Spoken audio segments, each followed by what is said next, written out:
buenas tardes, bienvenidos a Contrastes, porque la realidad tiene diferentes miradas. Este es un espacio creado por la Federación Colombiana de los Trabajadores de la Educación para que ustedes en la tranquilidad de su hogar construyan opinión. Hoy nuestro tema, el futuro de la figura reeleccionista, con la que por supuesto el presidente Juan Manuel Santos logró optar por 4 años más en el gobierno, pero es también el presidente reelecto quien decide abrir el debate sobre el futuro de esta figura. Diferentes organizaciones como la Misión de Observación Electoral hoy están presentándole a la opinión pública una propuesta para eliminar esta figura que para algunos ha sido favorable para terminar programas y proyectos, para generar continuidad, y para otros es un escenario para consolidar estas figuras mesiánicas y caudillos, no solamente en nuestro país, sino en América Latina. A esta hora me acompaña la directora de la Misión de Observación Electoral, MOE, Alejandra Barrios. Mil gracias por acompañarnos aquí en Contrastes. No, Mayra, muchísimas gracias por la invitación, y además lo primero a señalar es que en buena hora se hace esta propuesta, porque además empieza a abrir la puerta a algo que es muy importante, que es avanzar en una reforma política y electoral que sea integral y que ojalá no la vayamos a hacer por partes. Los colombianos se están preguntando por qué es el mismo presidente Juan Manuel Santos quien utiliza esta figura para optar por 4 años más, quien ahora decide ponerla pues en la palestra pública para generar un debate y acabar precisamente con ella. Pues mira, lo primero que queda sobre la mesa y que se ha venido discutiendo inclusive desde la misma adopción de la figura de la reelección presidencial, es que Colombia no está preparado para la reelección presidencial. Lo que pasó con la decisión de la reelección presidencial, una decisión que además fue apresurada, una decisión que no miró las consecuencias de la reforma que se estaba estableciendo, y además fue una decisión que terminó desequilibrando todo nuestro sistema electoral, ya hizo agua. Parte de las crisis que tenemos con las cortes, que tenemos con la justicia, la crisis política que hemos tenido y que se ha traducido en estos últimos procesos electorales con mayores niveles quizás de corrupción, son una expresión clara de una figura de reelección que fue insertada a un sistema político y social que no está acostumbrado y que no sabemos ni siquiera emocionalmente hacer frente a esta figura. ¿Cuáles son los elementos que maneja la MOE, específicamente la propuesta que tiene frente a este tema de la reelección? Mira, lo primero que hay que señalar es que es necesario que la propuesta de eliminar la reelección y posiblemente ampliar los periodos, que sería lo mejor, a 5 o 6 años, no se haga de manera aislada. Cuando estamos hablando de la reelección presidencial, tenemos que pensar es qué va a pasar con el Congreso de la República. Es decir, si tenemos una reelección presidencial de 6 años, ¿vamos a tener un Congreso de la República de 4 años? Entonces, si tenemos un Congreso de la República de 4 años, vamos a encontrarnos con que en un periodo un presidente electo para 6 años va a tener la posibilidad de hacer 2 elecciones a Congreso de la República, mientras que en el siguiente periodo otro presidente solamente va a poder hacerle frente a una elección de Congreso de la República. El siguiente tema es qué pasa entonces con los alcaldes, con los periodos de los gobernadores, con los consejos, porque sufrirían este mismo fenómeno que desequilibra el poder. Entonces quizás vale la pena mirar la ampliación de los periodos, no solamente para presidencia de la República, sino también para alcaldes, para gobernadores, para consejos, para asambleas. Pero si avanzamos hacia ese tema, tenemos entonces que hablar nuevamente de las revocatorias de mandato. Las revocatorias de mandato tendrían que entrar en el año de 2,5 al año 3,5, que es precisamente el centro del periodo, y tendríamos que darle otros mecanismos que pueda volverse realmente la revocatoria del mandato en un ejercicio de evaluación ciudadana de la gestión que está haciendo el alcalde o el gobernador, porque si un mal alcalde, un mal gobernador es un dolor de oído 4 años, pues 6 años es un dolor de muela. Y eso al mismo tiempo nos lleva a preguntarnos cuántos deben ser entonces los periodos de contralor, de fiscal, de los miembros de las altas cortes. Es decir, la propuesta de decir una reforma para eliminar la reelección y ampliar 1 año o 2 años el periodo presidencial inmediatamente nos genera una cascada que tenemos que mirar con muchísimo cuidado para no cometer la irresponsabilidad que se hizo con la adopción de esta figura. Estamos hablando entonces de una reforma política estructural específicamente para abordar este tema. Es una reforma que tiene que ser estructural, es una reforma que ojalá no se ha presentado a las carreras, porque lo que implica es empezar a mirar cuáles son los efectos. Si se modifica a 5 o 6 años, de esa decisión. Volver a los 4 años nos vuelve a dejar en la Constitución de 1991, pero creo que también vale la pena reflexionar y debatir sobre si 4 años para un periodo presidencial son suficientes cuando estamos hablando de planes de desarrollo, de temas de financiación o de grandes programas de gobierno. Esa misma reflexión se genera frente a las autoridades locales, que es donde más se concentra el tema de corrupción, de malos manejos, de enriquecimiento ilícito, básicamente todo el tema de la corrupción específicamente a nivel micro. Claro, efectivamente, el efecto que tiene si uno mueve también la elección de amplía el periodo, genera una reelección para autoridades locales, pues indiscutiblemente empiezas también a desbarajustar, si no lo haces todo de manera armónica, los poderes locales, porque entonces estamos hablando de personeros. Estamos hablando también de las fechas, inclusive la misma elección de registrador nacional del Estado Civil. ¿Puede un registrador ser el mismo que nombra un presidente que lo acompaña para la elección y para el siguiente? Es decir, la invitación que hacemos desde la misión de observación electoral es sí, hagamos una reforma. 2, es absolutamente necesario hacer una reforma, pero no hagamos una reforma rápida, una reforma express que termine generándonos más problemas de los que podemos solucionar, como nos generó la reelección presidencial. Pero estamos listos en el escenario legislativo para sacar adelante un tipo de reformas tan avanzada, mirando y apostándolas a la transparencia y al el mejoramiento de los diferentes procesos democráticos en nuestro país? Yo estoy absolutamente convencida que sí. Inclusive cuando terminamos las elecciones a Congreso, lo primero que señalamos es que teníamos que ir a una reforma estructural del sistema político y electoral.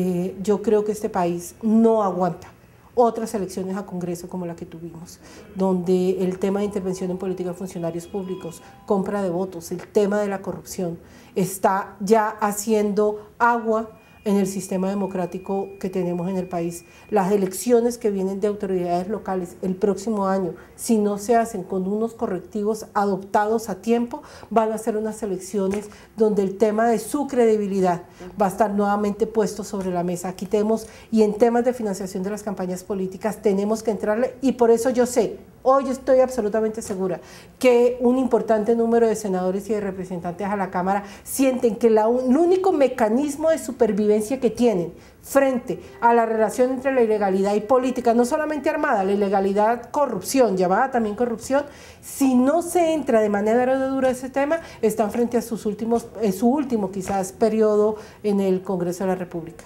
Alejandra, vamos a hacer una pausa, pero antes permítame hacer una reflexión y un análisis con dos invitados muy especiales. Estamos hablando de la reelección y por supuesto el análisis sobre la segunda vuelta presidencial, lo que sucedió, lo que aconteció en el país. Es fundamental que los colombianos comencemos a analizar de una manera diferente. Entonces saludamos a esta hora a Claudia López, recién electa senadora de la República, y a Javier Surliza, él es director para América Latina y el Caribe de International Crisis Group. La gran ganadora en estas elecciones fue La Paz, que en concreto quiere decir continuar y culminar pronto el proceso de negociación de La Habana. Uno de los perdedores es el presidente Uribe y su apuesta por volver al pasado militarista, seguir en la guerra porque sí. La lógica confrontacional que caracterizó estas elecciones es mucho más interna, mucho más doméstica, ha puesto en juego dos miradas sumamente contradictorias sobre la guerra, sobre la paz, sobre la relación entre sociedad y política, y más allá del resultado ajustado, creo que la mayor parte de la comunidad internacional respira con cierto alivio que lo que se presenta a futuro a Colombia es una apuesta más por la paz y no tanto por la guerra. Radio Revista Encuentro. Programa institucional de PECODE. Encuentro. Sindicalismo, arte, cultura, actualidad, tecnología, pedagogía, educación. Encuentro. Las expresiones de vida con que se construye Colombia tienen un punto semanal de encuentro. Todos los sábados a las 7:30 de la mañana por Colmundo Radio.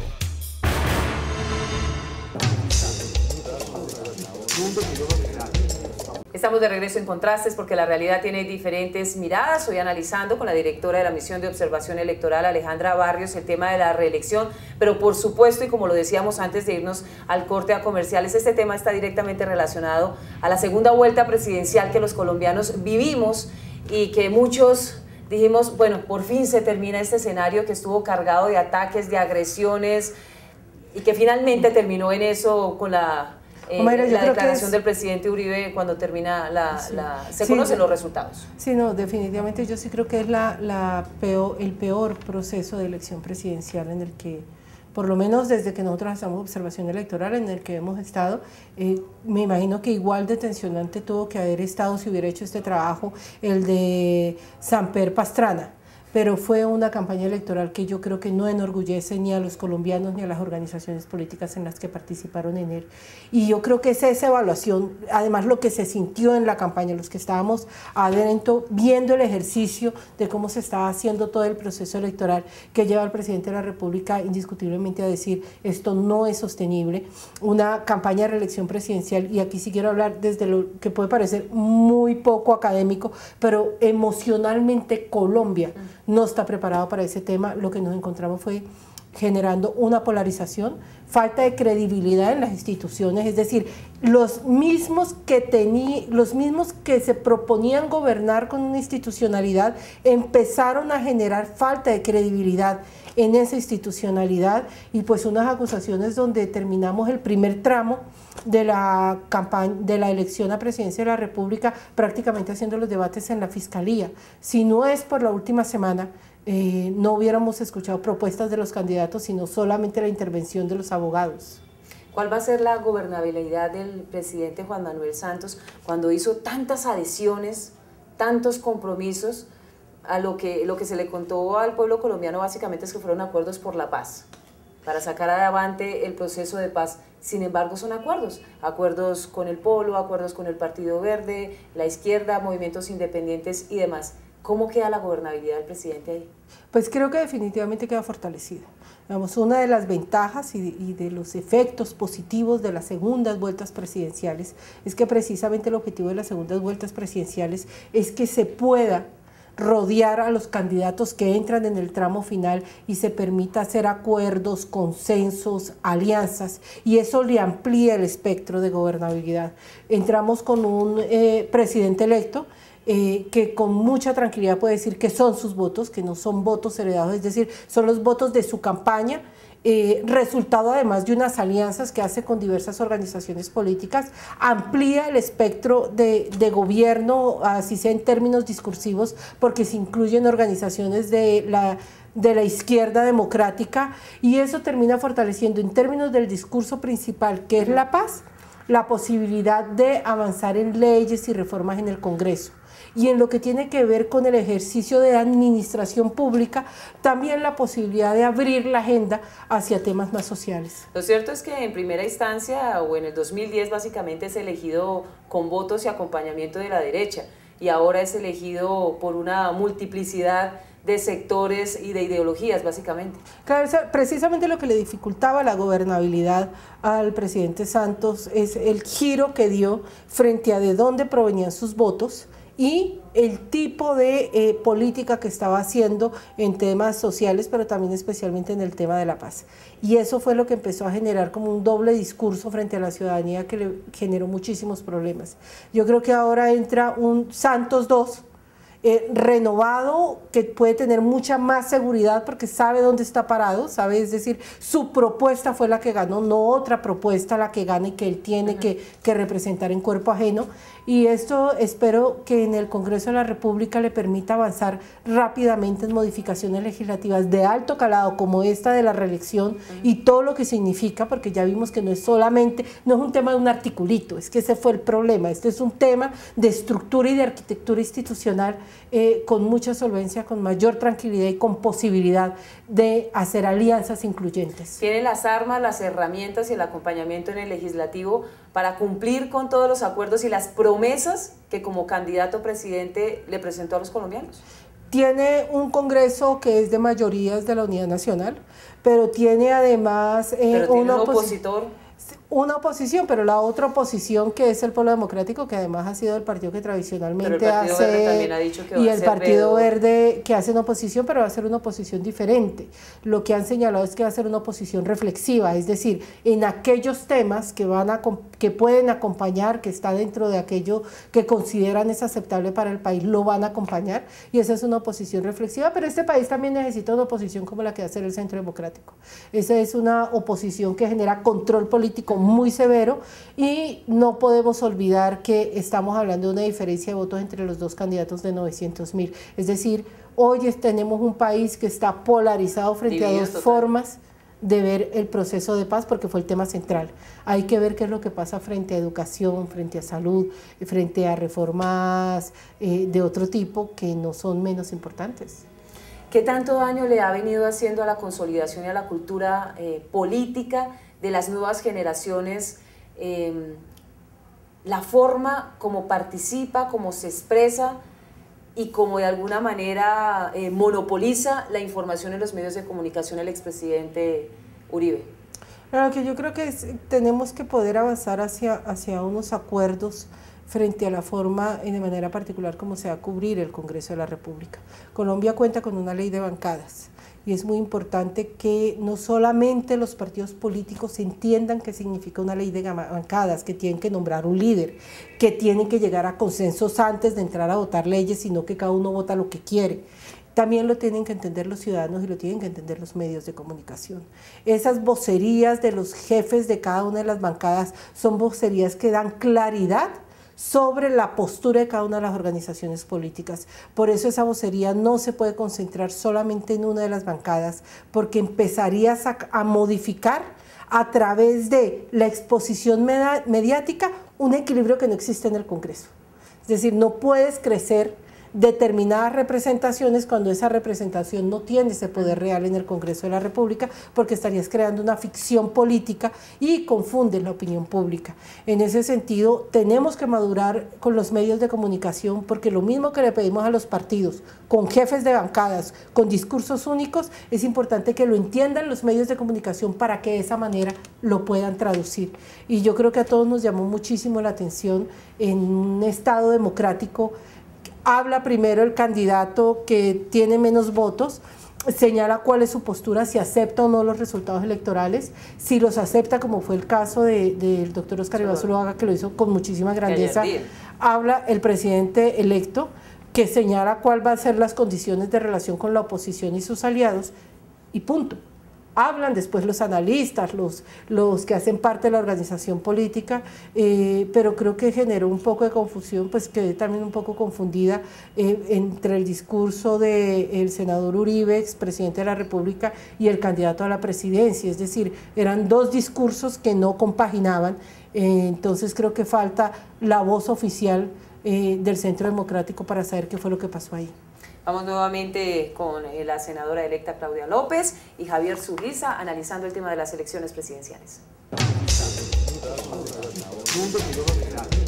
En la segunda vuelta el nivel de participación electoral volvió a los niveles promedio que ha habido en las elecciones presidenciales. Donde sí había sido muy baja la participación electoral fue en la primera vuelta, pero en la segunda volvió a estar, pasó del 40 al 48%, usualmente ha estado entre el 48 y el 52%, que sigue siendo desafortunadamente muy alta, en parte por la guerra, en parte por problemas de pedagogía, en parte por facilidades logísticas, y yo creo que todo eso es algo que tenemos que ir mejorando con decisiones administrativas, presupuestales y una gran reforma política que incentiva a los colombianos a votar. El conflicto armado en Colombia ha sido y sigue siendo un factor de perturbación a nivel regional, un punto geoestratégico para el tráfico de drogas, un problema de seguridad para los países fronterizos, un problema en términos de cientos de miles de refugiados, de desplazados que van más allá de las fronteras, y la presencia de grupos armados en Venezuela, en Ecuador. Así que ciertamente la mirada de la comunidad internacional es muy positiva respecto a que este factor perturbador deje de existir. Continuamos con Alejandra Barrios, directora de la Misión de Observación Electoral, un tema también que quedó un poco, que generó mejor controversia en esta segunda vuelta electoral, y es el de los delitos electorales. Según las autoridades, según la misión de observación, sí se presentaron algunos inconvenientes, no tantos ni de manera tan abultada y exagerada como el informe, que nadie sabe de dónde sacó esas estadísticas y esas cifras el expresidente Álvaro Uribe, quien dice que se compraron todos los votos, que hubo un movimiento, una mermelada, una corrupción total alrededor de la segunda vuelta presidencial. Mira, nosotros recibimos la información que tenemos frente a anomalías e irregularidades electorales de manera particular de los ciudadanos. Para eso tenemos aplicativos en la página web, aplicativos que se descargan en los celulares, una línea nacional gratuita. La misión de observación electoral no supone, la misión de observación electoral no cree, la misión de observación electoral recibe información y entrega información consolidada que puede ser contada, leída, verificada a las autoridades. Nosotros recibimos en la jornada electoral menos de 300 informaciones sobre anomalías y irregularidades electorales, un 31% menos de información que en la primera vuelta inclusive. La diferencia es muchísimo mayor frente a Congreso de la República porque son dos elecciones completamente diferentes, y oficialmente la misión de observación electoral no encuentra ningún tema que nos pueda señalar o ningún tipo de acciones que nos puedan señalar que hubo un ejercicio sistemático para generar fraude electoral. Encontramos algunas acciones, sí, por ejemplo, nuevas que aparecieron como compra de votos, que no nos lo había señalado con esa fuerza en la primera vuelta. Mayores informaciones sobre participación en política de funcionarios públicos, sí, también lo recibimos. Algo que no es, y casi que inédito para la misión de observación electoral, el tema de posible participación en política, inclusive de miembros de las fuerzas militares, pero ninguno de esos hechos con la gravedad suficiente para poder señalar que hubo una modificación de los resultados que pueda llegar a los 900.000 votos, que es la diferencia. Obviamente todo voto que no es honesto es un voto que mancha la democracia, pero no de tal manera que podamos decir que estuvimos frente a elecciones fraudulentas. Pero ¿cómo nos deja, y cuando digo nos deja, cómo deja el escenario de la misión de observación electoral de los veedores internacionales que acompañaron esta segunda vuelta presidencial, las declaraciones y los anuncios que hace el presidente Álvaro Uribe Vélez cuando declara todo lo contrario de lo que dicen los veedores internacionales y también declaran ustedes? Mira, Omaira, nosotros solamente podemos hablar de lo que observamos.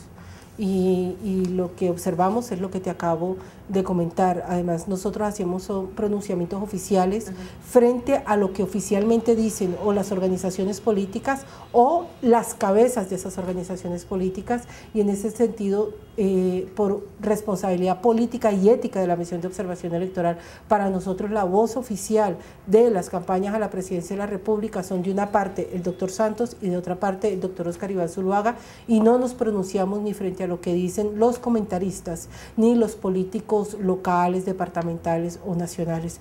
Son las cabezas, sus directivos, y esa relación se construye así porque es una relación respetuosa con quienes tienen poder político. Lo cierto es que el día de las elecciones sí conocimos de dos hechos infinitamente bochornosos. El primero, la participación en política de un registrador delegado que se encontraba del Valle del Cauca, borracho y haciendo publicidad absolutamente abierta lamentable. Y directa al paramilitarismo. Lamentable. Y también el supuesto secuestro que se denunció desde el Centro Democrático de un miembro sí, que hace parte de esta colectividad que estaba aparentemente secuestrado. Aparece, según el Gaula, lo encuentran en Venezuela de manera ilegal en un hotel. Sí, mira, son dos hechos completamente desafortunados. El primero de ellos que tiene que ver con un registrador zonal, que además es contratista, es decir, no es un funcionario permanente de la registraduría, y es un hecho completamente lamentable porque este hecho ocurrió del día viernes al día sábado, ni siquiera fue por el partido de Colombia. Además porque la registraduría, y de manera particular en el Valle del Cauca, ha venido tratando de hacer un trabajo de mucho juicio y de mucha vigilancia, porque lamentablemente ustedes saben los antecedentes que tenemos en el Valle del Cauca frente a los temas de fraude electoral, relación de legalidad y política, y esto lo que tiene que llevar no solo a la registraduría sino a las autoridades es hacer una revisión mucho más juiciosa de cuáles son los perfiles, porque eso no aparece en la hoja de vida, de cuáles son los perfiles de las personas que se contratan, porque la gravedad de ese hecho radica es que precisamente de un registrador zonal no tiene mucho poder, pero es el que tiene que garantizar el equilibrio y la transparencia en una competencia electoral que es muy polarizada y que estaba además signada por problemas de credibilidad generados por información que no se sostenía. Entonces, pues afortunadamente fue retirado el cargo, afortunadamente fue sancionado, pero allí hay un llamado de atención para revisión de perfiles y pues penoso con la registraduría porque además conozco de primera mano todo el esfuerzo que hizo para poder garantizar unos resultados prontos, unos resultados que fueran producto de unos protocolos muy rigurosos. El segundo lugar, pues lo del tema del secuestro o del posible secuestro del exdiputado Santamaría. Nosotros nos pronunciamos en el informe preliminar el día viernes pidiéndole a las autoridades que por favor lo más pronto posible se pudiera tener al exdiputado de Arauca con su familia. Eso no solo afectaba el ambiente electoral de Arauca, sino que estamos hablando de un ser humano, pero además muy desafortunado lo que pasa posteriormente, y esto sí yo creo que lo tiene que ver la organización política con muchísima seriedad del Centro Democrático. Este país, hasta la medición que nosotros hicimos en marzo cuando empezamos el ejercicio de observación electoral de un año corrido, cada 48 horas ocurre un hecho de violencia contra un funcionario público electo, es decir, de los elegidos en el 2011.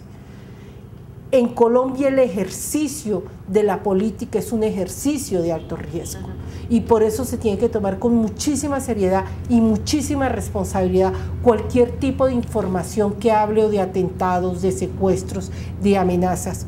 No es serio y tiene que ser sancionado. Si no fue verdad lo que ocurrió frente al posible secuestro por parte de la organización política, como una señal clarísima de que ese tipo de hechos son inaceptables, no solamente en el Centro Democrático, en cualquier organización política, cuando tenemos de verdad de todas las organizaciones políticas, concejales amenazados, alcaldes amenazados, funcionarios públicos además que han sido asesinados por prestarle un servicio de representación política al país. Es completamente inaceptable y nosotros seguimos esperando el llamado de atención por esa organización política, pero sobre todo la claridad por parte de las autoridades de qué fue lo que pasó realmente y cuál es la sanción que se va a imponer de ser necesaria, o la claridad si fue cierto que hubo un secuestro. El país se está acostumbrando a escuchar señalamientos, denuncias sin pruebas, que por supuesto caldean los ánimos en escenarios de coyuntura como la jornada presidencial. Sí, y eso creo que hace, y volvemos al tema de la reelección presidencial, y lo que yo llamo y que a veces me molestan si emocionalmente estamos preparados para una reelección, para un ejercicio de reelección presidencial, hacer acusaciones sin pruebas, cuando se están hablando de tan altos cargos que además representan la unidad nacional. Es que el presidente de la República, independientemente si me gusta o no me gusta, representa la ética, la dignidad y las instituciones democráticas de un Estado. Pero para llegar allá no se puede llegar de cualquier manera y parece que los colombianos hemos olvidado eso. Nosotros tenemos que podernos sentir, no sé si orgullosos, pero sí tranquilos de cualquiera sea el hombre o mujer que democráticamente tomamos la decisión de llevar al sóleo de Bolívar. Y lo que terminó pasando y lo que genera la reelección presidencial es una polarización donde nos llevamos por delante la majestad que tiene ese cargo. Y eso obviamente genera crisis de credibilidad en los ciudadanos frente a las instituciones en un país que ha estado tan golpeado además por la criminalidad, la ilegalidad y todo esto relacionado además con política y con representación. Tantos resentimientos, sí, que ya queremos ponerle punto final. Alejandra, sí, ya es hora. Mil gracias por acompañarnos a esta hora en Contrastes y por supuesto siempre bienvenida. Pues Homera, muchísimas gracias, y a todos los ciudadanos toca empezar a tejer y reconstruir nuevamente las relaciones. Sí, señora, a ustedes mil gracias por acompañarnos a esta hora. Nos reencontramos el próximo domingo en Contrastes, porque la realidad tiene diferentes miradas. Feliz resto de día, salud.